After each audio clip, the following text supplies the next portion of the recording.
News starts right now. And as people make their way home this holiday weekend, we are looking up at the skies. Meteorologist Sarah Spivey is keeping a close eye on the radar as some of us could see storms and possibly some severe ones. Sarah? Yeah, definitely. If you get a storm tonight, it's going to be severe. Our main concerns are going to be very large hail. But here's the thing. You probably got a tornado watch alert on your phone. And that's because there is the potential here for some isolated tornadoes. In fact, we've got a confirmed tornado right now south of Mason. In Mason County, you can see a tornado warning as this is moving to the east at 20 miles per hour. So Fredericksburg, you're in the clear of this storm as far as a tornado goes. I don't want you to worry about getting a tornado right now in the immediate future in Fredericksburg, but it's moving to the east at 20 miles per hour, very slow. If it can hold on, it could be near the Marble Falls area by 8 o'clock. So if you've got friends and family maybe enjoying the last bit of the extended weekend out in Marble Falls, give them a heads up that this is a very dangerous storm. This storm has already produced large hail, 5-inch diameter hail larger than softballs. Now here in San Antonio, okay, I want you to know that storms really are not going to be possible in San Antonio until after 8 p.m. That's when storms are going to be possible. Our main threats will be hail larger than tennis balls and 70-mile-per-hour wind gusts. But we do have to monitor or watch out for an isolated tornado. That's why there's a tornado watch ongoing tonight. We'll be keeping you posted. I'll have more in-depth look at the radar and a look at the futurecast so you can see when storms are likely going to start in San Antonio coming up. And Sarah, thank you. On this Memorial Day, the Edgewood ISD held a ceremony honoring those who gave the ultimate sacrifice. This is an annual gathering that pays tribute to U.S. veterans, especially those from the Edgewood community. And on the invite list for that memorial event, a new roster of scholarship recipients, students who have plans to create meaningful lives for themselves. And their awards were announced during the humbling ceremony. Courtney Friedman found out how this experience and event has changed their view of Memorial Day. Refugio Jose Cantu. A beautiful ceremony within Edgewood ISD for the most solemn of reasons. We're here to remember our fallen comrades from high school that died during the Vietnam War. And that was the class of 1967. Alumnus Edward Contreras is a board member for the Compadres for Scholarships nonprofit, awarding scholarships to deserving kids in the district with big dreams. We got $4,000 for a 4-year degree and $2,000 for a 2-year degree. They awarded those scholarships during the Memorial Day ceremony. This scholarship really will help me with my education in criminology. Kennedy High School senior Alba Campos doesn't know if she would have made it to college without the scholarship. Since this is a very low income community and I would always want to show my siblings, well, you can do more than what there is just to be here. And she's doing it in the bravest way. I enlisted in the Army National Guard, which gives her a brand new appreciation for Memorial Day. See what people have really sacrificed in their lives. Pay tribute any way you can, pay back to our veterans or the fallen. Memorial High School senior Julian Gallardo also won a scholarship. I'm going to major in computer science and cybersecurity track. The scholarship will honestly help me a lot in many ways, in buying books, the tuition, maybe the housing as well. The students not only feeling grateful for their college futures, but also the freedom to pursue their dreams in a land marked by heroic sacrifices. Courtney Friedman, KSAT 12 News. And while we're on the subject of Edgewood ISD, of all the school districts in the country, that one in particular, Edgewood ISD, saw the highest Latino American casualties of the Vietnam War. We discussed that in our hour-long special called 50 Years After the Fall from Saigon to San Antonio. And it streams tonight at 7 o'clock, right after this newscast, also on KSAT Plus and on KSAT.com. You can also watch it right now. Just scan that QR code. And on this Memorial Day, more than 120 students heading to military academies, they're being recognized for their decision and commitment to service. Texas U.S. Senator John Cornyn is in San Antonio to host his annual Service Academy send-off over at the Boeing Center at Techport. Local elected officials, community leaders, and representatives from local veterans organizations joined him. They wanted to show their support and appreciation to the next generation of service members.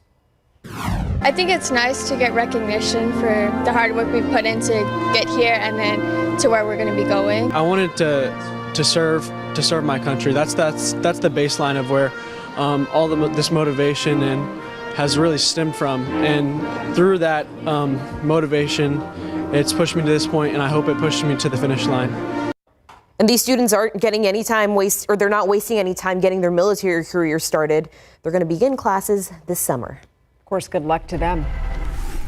Bexar County Sheriff's detectives still looking for a worker accused of assaulting a patient at a group home. So they're trying to track down 52-year-old Harrison O'Deary. Two of his co-workers, 53-year-old Benjamin Tomby and 45-year-old Tony Israel, were arrested over the weekend. All three of them worked at a group home over in East Bexar County. And investigators say the suspects abused a 29-year-old man who has severe intellectual disabilities by hitting him and physically restraining him. And this case came to light after the victim's father hid a camera in the boy's room.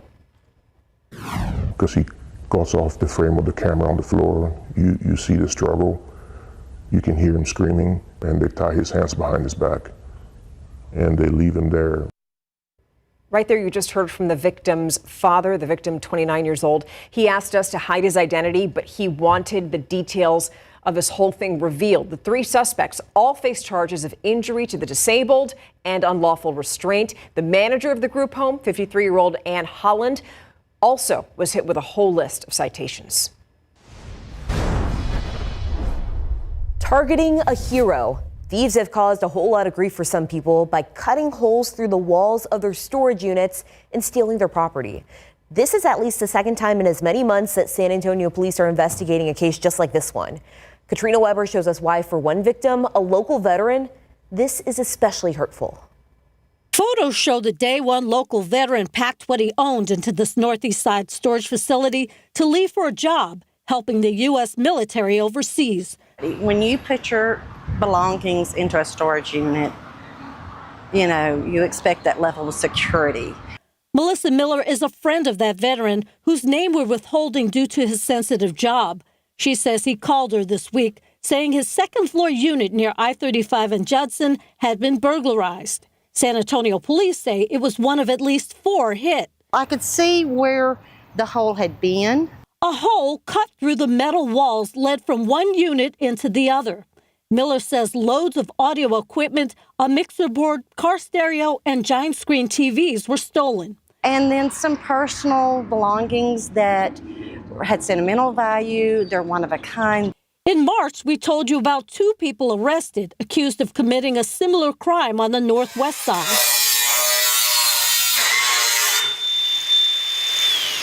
That's how easy it is to cut through these. Edward Flores, who owns A&A Sheet Metal, showed us how little effort it takes to cut through that kind of metal. These are battery operated, 2 different types. He says the portability makes saws like these a crook's tool of choice.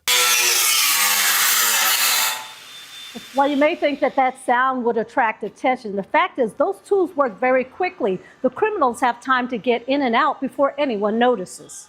He's lost that feeling of security. Miller says what her friend has noticed is while he's off doing a job to protect the country, he now feels unprotected. Katrina Weber, KSAT 12 News. In a written statement, Extra Space Storage calls the break-ins unusual and rare. The company says it's already fixed all of the damaged units and it will be taking proactive steps to improve the security. Now we'll take things outside and give you a live look at the traffic. So it's interesting. We have different camera shots with TransGuide, and this is the one that saw the most activity. That's 1604 and Lookout Road. And you can see that things are going very smoothly in that area right now. And but we do want you to stay with us because things could possibly change. Our Sarah Spivey is tracking severe storms, especially in the Hill Country, and she'll be with us in a few minutes. So now San Antonio's District 8 is one of 4 council district runoffs that's bringing voters to the polls tomorrow for early voting. The Northwest District includes the Medical District and also stretches up along I-10 toward Bernie. And its current councilman, Manny Pelaez, is out after serving the maximum 8 years and also a failed bid at the mayor's seat. Our Garrett Berger talked with the 2 women vying to replace him. No matter whom you vote for, District 8 will have a new face representing it on City Council. Evelise Mesa Gonzalez is a former chief of staff for Mayor Ron Nirenberg. I was there during some of the darkest times during our pandemic and winter storm. I've seen our budget have windfalls and I've seen it crunch down, right? And Paula McGee is an attorney who has served on the Zoning Commission and Ethics Review Board. I am bringing an outsider's perspective, a business perspective, a lawyer, a community volunteer. Although mayor's race is taking a partisan turn, both Mesa Gonzalez, who ran as a Democrat for county judge in 2022, and McGee, whom the Bexar County Republican Party called a vetted candidate, are trying to keep away from D or R labels. I don't think that's where District 8 voters are. It really is focused on those basic services that we pay for. The issues they say they've heard from voters are things like public safety and construction. Making sure folks have a clear timeline, that they're communicated to about project start dates and end dates, delays. Or their bills that are within the council's control. And they are concerned about the cost of their utilities and their property taxes. And while Mesa Gonzalez had a good lead in the larger May 3rd field, McGee thinks she has a good shot of pulling ahead in this two-way run. But they have to get their supporters out to cast the ballots first. Garrett Berger, KSAT 12 News. All right, we are currently tracking radar, and if you have friends and family in the Fredericksburg area, they need to be inside and on the lower level of a sturdy building away from windows because they are under a tornado warning. Tornado warning in effect until 6:45 for Gillespie County. The reason for that is there's this storm right here, which is currently moving through Mason County. Now, the main area of rotation is just south of Mason. Now, the main area of rotation is moving a bit due east. So I think even though Fredericksburg, you absolutely should be in your safe place right now, all indications are that the potential tornado is going to be moving east into southern Llano County. But right now over 87, there could be a tornado on the ground going over 87 at the moment. So we're watching this storm very carefully. The other issue with this storm is it's capable of producing very large hail. We're talking tennis ball sized hail or larger right around that purple core there in southern Mason County. This is still a long way away from producing any storms in San Antonio. We're really not going to see the storm potential until after 8 p.m. But I did want to let everybody know in Fredericksburg, be inside in a sturdy building away from windows on the first floor until that tornado warning expires at 6:45. I'm going to have another in-depth look at the radar and, of course, the forecast for San Antonio coming up.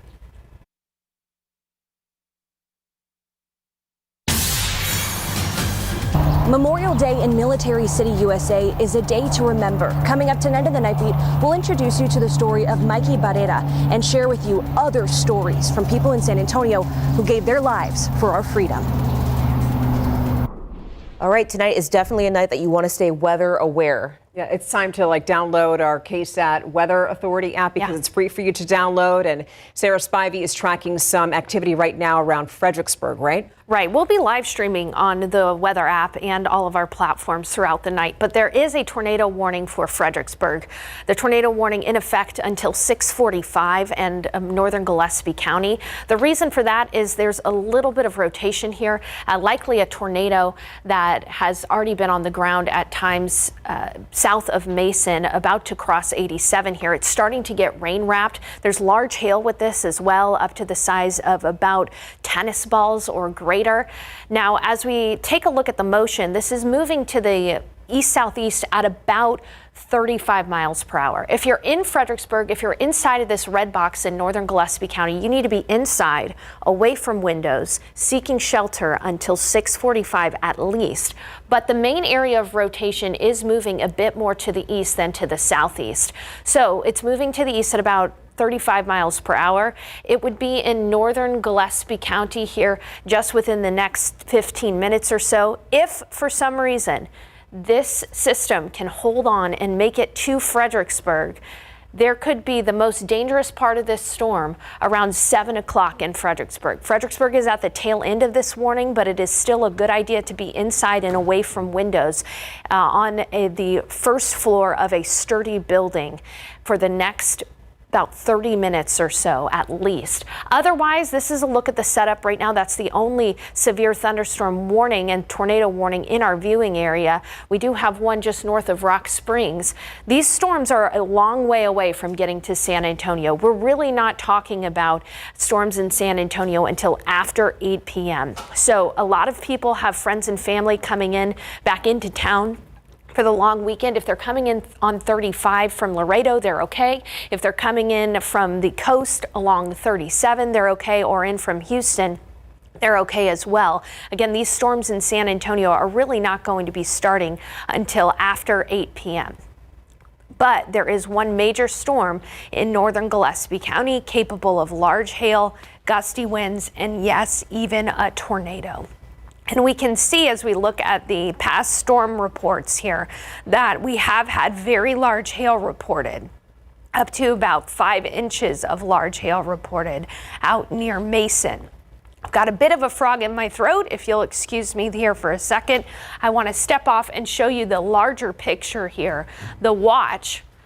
You can see that the tornado watch is in effect until 10 p.m. in San Antonio, but after 8 p.m. we'll see a few of those storms, possibly containing up to tennis ball sized hail and 70-mile-per-hour wind gusts. Those are the main threats for us. I'm going to take a sip of water here as I continue to keep you guys posted. There is the potential for an isolated tornado, but the main threats are very large hail and gusty winds after 8 p.m. in San Antonio. We can see that here in the Futurecast. Let's go ahead and select the Futurecast and take you through time. In San Antonio, again, do not expect storms until later tonight, but in the overnight hours, there could really be some rumbles of thunder, some very large hail. You're going to want to make sure overnight you have a way to stay up to date with the weather. Make sure to have the KSAT Weather Authority app handy. We're going to go live from there as needed and keep you posted. Otherwise, by 2 o'clock in the morning, I do expect a lot of this activity to kind of start to wind down. And as we take a look at the 7-day forecast, know that there's additional chances for showers and storms in our forecast after tonight. We have a 30 to 40% chance over the next several days. By the weekend, things will be clearing out for us, and it'll actually be pretty nice with highs in the upper 80s. But I'll be keeping my eye on this storm that is capable of producing a tornado near Fredericksburg. Outside right now in San Antonio, you really wouldn't know that storms are possible. Let's take a look out there with live cam. You can see that it is sunny, and that sun is actually one of the ingredients for severe storms. So not good news that it's sunny, because that could actually end up making storms stronger later today, guys. All right, get yourself a little bit more water, Sarah. We appreciate you giving us all that information. So, okay, if I'm a Roadrunner fan, my gear is not collecting any dust whatsoever. It's being used constantly. Not at all, yeah. Luckily for Roadrunners fans, a deep run in the AAC tournament. Now UTSA earning an at-large bid to the NCAA D1 men's baseball tournament. We'll hear from the Roadrunners and the regional host Longhorns. And we check in with the Trinity baseball team, who recently punched their ticket to the D3 Men's College World Series after the break.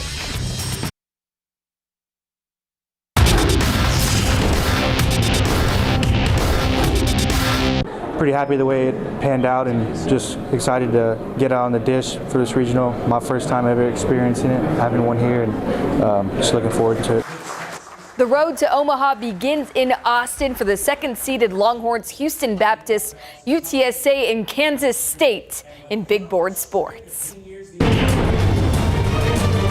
The UTSA baseball team's reaction to hearing their name called in the NCAA D1 men's baseball tournament selection show was priceless. A season of resilience and hard work paying off right in front of their eyes. The Roadrunners earned a 2 seed in the Austin Regional, where the Birds will open things up against 3 seed Kansas State. UT is hosting the Longhorns, drawing Houston Christian for their first game. Now, 6th-year UTSA head coach Pat Hallmark and the Roadrunners reacting to landing nearby in a regional, also where they upset the Longhorns earlier this season. Texas is really good, Kansas State's really good, and Houston Christian's really good. So I don't know what regional I'd preferred to be in. I've been asked that a few times. Wherever we were going to go, we were excited to play, and it's nice playing only an hour. We'll have fans that can travel. We have a lot of Texas people that are on the team, so we'll get a lot of family. So that'll be pretty nice, and we've already played there once, so pretty familiar, and it's our big brother school, so whatever. So it'll be a fun time. The Roadrunners said they'll leave Thursday for Game 1. Meanwhile, Jim Schlossnagel shared his respect for UTSA at the Longhorns watch party. UTSA, Coach Hallmark's done, he's done such an awesome job of not just building a great program, but they have a great persona. They have an identity like Tennessee, like Kentucky, teams that they hang their hat on something in toughness and base running and put a lot of pressure on you offensively and have a lot of really good arms, which is why they've won 42, 43 games this year. All right, here is the playoff picture in Austin. The Longhorns will play first against Houston Christian at 1 o'clock on Friday. Then the Roadrunners will face K-State at 6 o'clock. Now we bring you to Trinity University. The Tigers are headed back to the NCAA Division III College Baseball World Series for the first time since 2022. Over the weekend, the Tigers knocked off McMurray to advance to the World Series. And hey, they already put up a 2025 with some white tape in right field next to their other College World Series appearances. Now here's what the Tigers say they need to do to bring home their first national championship in 9 years. Get into a real fight mentality. You know, we talk about it all the time. It's like you're going to get hit, wear that punch, and then just keep throwing punches. You got to have a certain level of focus, just making sure that you're not playing it too naive in a way of, oh, this is just another game. Because at the end of the day, like, you want to treat it when you're on the field just like another baseball game, but this is more than that. We're playing for our school, we're playing for San Antonio, and we really are playing for the guys that have played before us that helped build the foundation of this program to get it where it is right now. All right, the Tigers eyeing their second national championship in school history. And first, they'll have to go through Wisconsin Whitewater in the D3 College Baseball World Series. The Tigers split their 4-game series with Whitewater at the beginning of the season. Right, Mary, thank you. Thank you. Still ahead, somber reflections of duty, honor, and sacrifice. How the mission of Memorial Day was observed around the country. Coming up. I want to continue to keep you posted on a tornado-warned storm that is in northern Gillespie County. You can see right here, north of Fredericksburg, this is where we've got the main area of rotation right now. Moving to the east at about 35 miles per hour. Enchanted Rock area is under the gun for some of the potential here for a tornado. North of Fredericksburg, though, you should still be inside and away from windows on the bottom floor of a sturdy building for the potential for a tornado up until 6:45, but the main area of rotation is moving to the south and to the east. This storm is also capable of producing very large hail. We're talking up to the size of tennis balls. I'm also watching this little hook that's developed in the last couple of scans just to the west of Fredericksburg as we take a look at your velocity here. Anytime you see the reds close to the greens, that is an opportunity for some rotation. In the green here, the area of that storm is moving towards the radar in this direction, and in the red, it's moving away from the radar. You could put those together, and what you get is counterclockwise rotation, which is a signature of a rotating storm. So we're watching this area very carefully for rotation as it moves to the east, north of Fredericksburg. But Fredericksburg, you should be inside, away from windows, in a sturdy building. This is a great indication of the kind of storms that we could see later on tonight here in San Antonio. Storms are really not going to start until after 8 p.m., but we're going to be keeping our eye on things. Very large hail, a possibility, as well as an isolated tornado or two. I'll have more in-depth radar analysis in the forecast for San Antonio coming up.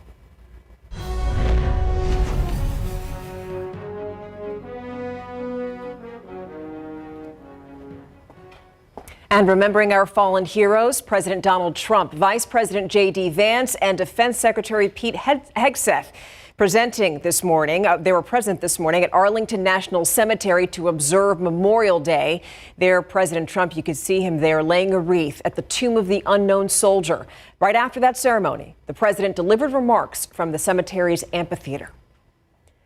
And as is tradition, days leading up to Memorial Day, American flags are placed at graves at Arlington National Cemetery. The tradition is called Flags In. It's carried out by members of the 3rd U.S. Infantry Regiment, also known as the Old Guard. Members of other service branches, along with volunteers, help out too. Memorial Day honors those U.S. servicemen and women who've died during both peacetime and war. According to the cemetery's website, service members place flags in front of more than 260,000 headstones there. The Department of Veteran Affairs shares on its homepage that Memorial Day was originally called Decoration Day and was an initiative issued by Major General John A. Logan while heading up a Union veterans group back in 1868. This is so very important for us as members of the legislature, House members, Senate members, to show our respect, our reverence, not just for the military, but for those who have gone into battle and lost their lives serving the United States of America.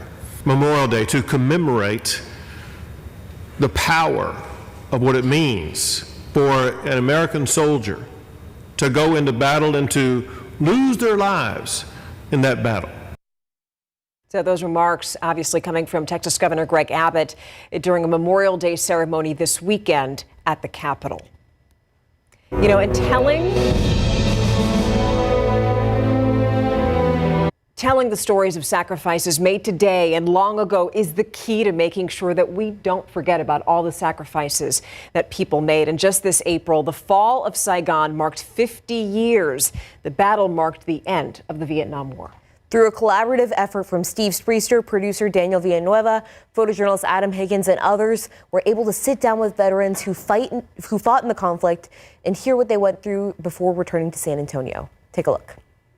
I was watching it on TV like everybody else. Seeing all the planes, all the people that were evacuating. Seeing those ships full of helicopters just dumped into the ocean, you know. It just reinforced, why are we there? Why were we there if we're just going to turn around and leave? You're there, doing your job, and you sort of just get numb, to incoming rockets, shooting your weapon. Everybody seemed like I turned around, where are my friends? Where are my schoolmates? They're in Vietnam. The Marines were having a hell of a time in the way.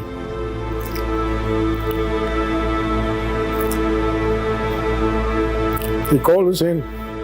They needed gasoline, ammunition, supplies, and we took on the dead and wounded.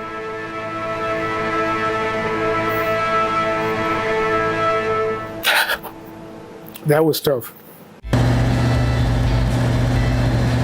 I choose art rather than like words and writing and all that kind of stuff to kind of communicate my ideas and express myself. This is how I express myself. I'm not really good at other forms of expression. This is my best form right here. This is how I say what I want to say. So you see everything there, right? And it's pretty, it looks, it's got good composition, it's good. But in the background, you see the napalm going off. Right. So that's how these guys are. They stand up, they're like soldiers, and they show themselves as who they are. But in the background, they've got all this trauma that they're trying to control at the same time too. That's the reason why I wanted to put the napalm back there. I came back, what's now called PTSD, that was 1970, didn't have a term for this. I was very confused, very lost. As a woman, I had no one to talk to. We have a member at this post here. He carried a suicide note in his pocket. He was in Vietnam. Nowadays, that shouldn't be happening.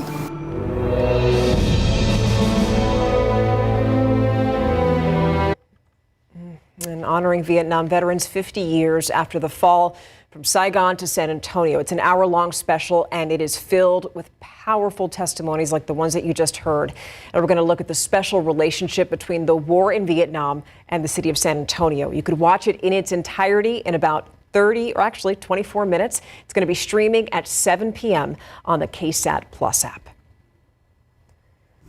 Up next, San Antonio is apparently attracting more than just tourists. We're seeing more and more movie and TV production film companies what San Antonio has to offer, and what local reps are doing that has Tinseltown hotshots coming here to the Alamo City.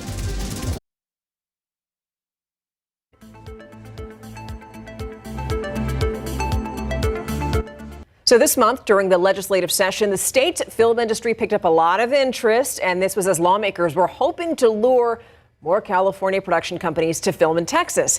San Antonio has hit the big screen multiple times. Back in September, the series 1923, the spinoff series to the hit show Yellowstone, reportedly shot a few sequences right here in Alamo City. And San Antonio might not be the city that you think of when it comes to TV and movie production, but like Stephanie said, it is happening here. Myra Arthur met a filmmaker who actually ditched Hollywood for his South Texas roots, but still gets to chase that dream. Here's KSAT Explains.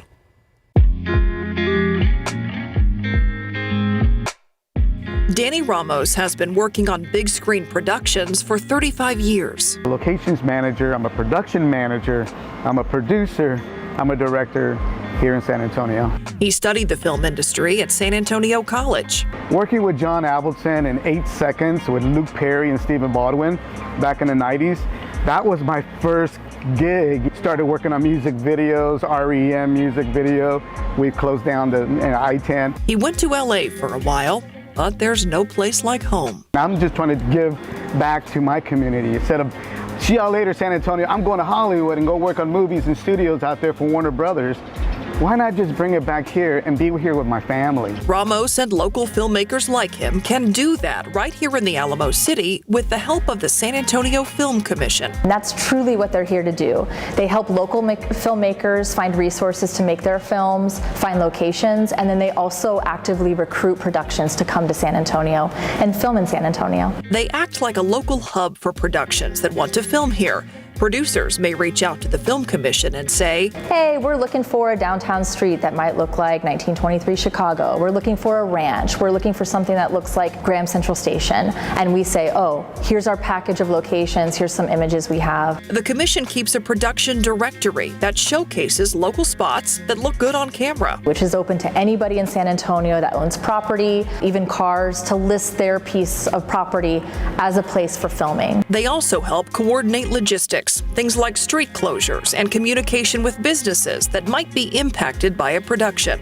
Plus, they help hook up local talent by working with people like Ramos. It's jobs, just exactly what it is. There's a big opportunity for a lot of local freelancers out there that do either the camera work or assistant directors or makeup or hair, that they can work on these projects at the local. We all know San Antonio is friendly, but Ramos says it's film friendly too. To let every vendor know and the companies that work here, we're gonna film here, we're gonna invade your place, but we're gonna bring something beautiful to your place, something that we're all gonna be proud of. There is an economic generator for businesses in that area because it's not just shut down and thank you so much for shutting down for us, but we're also going to pay you for the time that you've been shut down. And here's another added benefit to shooting productions on city property. Permits are free. In other cities, you might have to spend $250 a permit per location per day. Even when shoots take place on private property, the Film Commission helps make those connections between locations, owners,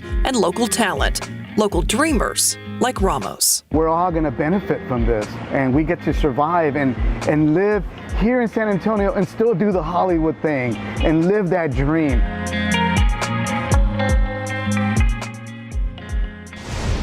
While we're seeing sun outside in San Antonio right now, storms are occurring in the hill country. And in fact, in Fredericksburg and in Gillespie County, there has been a tornado warning for the last several minutes. Now, the good news is the rotation from this storm is starting to weaken, but this is still a very dangerous storm, capable of damaging wind gusts and very large hail, mainly north of Fredericksburg at the moment. But if you are in Fredericksburg, if you're in northern Gillespie County near Crabapple, there was even some debris indicated from a potential tornado. So everybody needs to be inside, away from windows in the Fredericksburg area. Again, thankfully the rotation is starting to weaken, but this is still a very, very dangerous storm. I'm going to be tracking storms when they'll arrive in San Antonio coming up in just a bit. Right, what you're looking at right now is a live shot from our John Paul Barajas. He is in the storm chaser. He's heading up 87 in southern Gillespie County, about 10 minutes away from Fredericksburg. You'll notice that he's not really seeing much rain right there, but notice in the distance those very dark clouds. That's where we've got that severe thunderstorm that earlier was capable of a tornado. Thankfully, the rotation has been weakening on this storm, but it is still a very dangerous storm, capable of gusty winds of up to 65 miles per hour, and even some very large hail up to the size of golf balls or greater. So John Paul and our photographer Ricardo, they're going to continue to head out there up north along 87. Everybody, though, in Gillespie County should be alert to the potential for some very large hail here in just a bit, and also some damaging wind gusts. All right, are we going to take a look at the radar? Thank you very much. We're taking a look at the radar right now. Here's a look at that storm. John Paul, again, is on 87, just south of Fredericksburg, heading up into Fredericksburg, about to really get in the most intense part of this storm. I've turned off the lightning here so you can see it a little bit better. You'll notice that the tornado warning has been canceled, but in its wake, what we've got is a severe thunderstorm warning until 7:30 this evening for Gillespie County. The areas that are dealing with the most intense hail right now are north of Fredericksburg, right near Hilltop, Cherry Mountain, Enchanted Rock area, getting the more intense hail in these purple colors. What I can also do here is I can show you a 3D view of this storm. As we tilt to the side, you can see just how tall this storm is, about 60,000 feet high. Impressive to see that hail core too, as we take a look at just the hail. And I tilt to the side here, north of Fredericksburg, that's where the hail is right now. Very large hail falling along 87.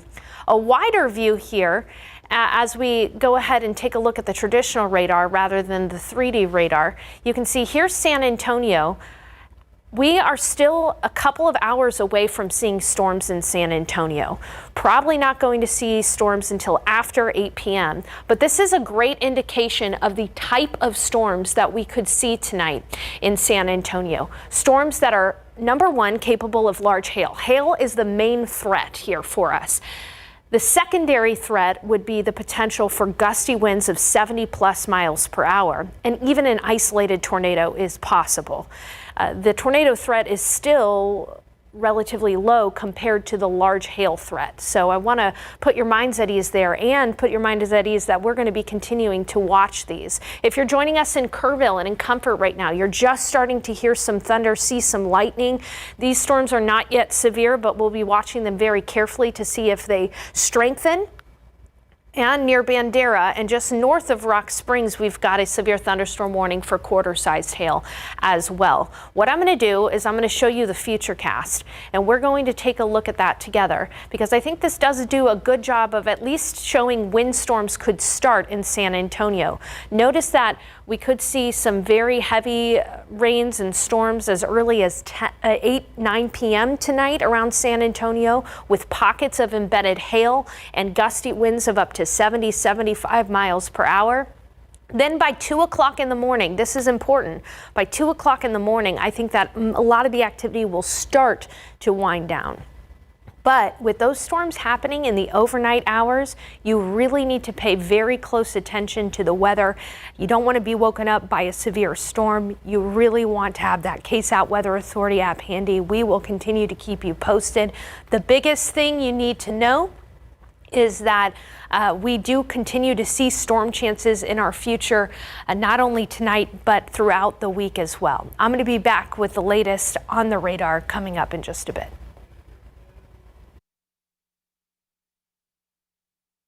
All right, we're continuing to track this very dangerous storm that's in Gillespie County. While the tornado threat is gone away now, this storm is capable of producing very, very damaging wind gusts. Take a look at the velocity here. I'm going to go ahead and sample this for you. Right north of Fredericksburg along 87, you see those blues? That's the potential there for 80-mile-per-hour wind gusts. That would cause some damage. You need to be inside, away from windows, on the first floor of a sturdy building in Gillespie County, north of Fredericksburg. We're just now starting to see rain pop up around Kerrville, Comfort. I'm going to have the latest coming up.